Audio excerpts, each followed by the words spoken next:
Hi sellers, welcome to this video on how to avoid and fix GTIN exemption declines on Amazon.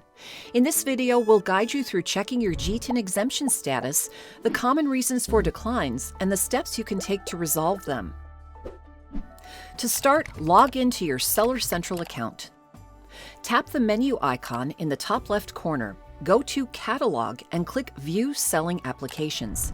Here you can check your GTIN exemption status. The status will appear as approved, under review, or declined.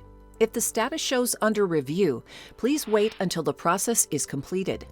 GTIN exemption requests typically take up to 48 business hours. If the status shows declined, open the case log to view the reason for rejection. Let's review some common reasons for declines. Image issues are the most frequent cause. This includes missing required angles, digital renderings instead of real photos, low-quality images, or branding that doesn't match. For books, include clear photos of the front cover, back cover, spine, and inside cover showing the publisher's name. Amazon requires clear, real-world photos of all sides of the product and packaging. For bundles, show each item separately as well as together and make sure the packaging does not display any barcodes. Another common reason is missing or incorrect brand markings.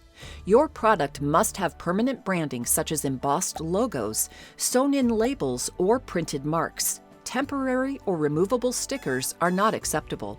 Sometimes a GTIN exemption request is rejected because the brand name format does not exactly match the branding on the product.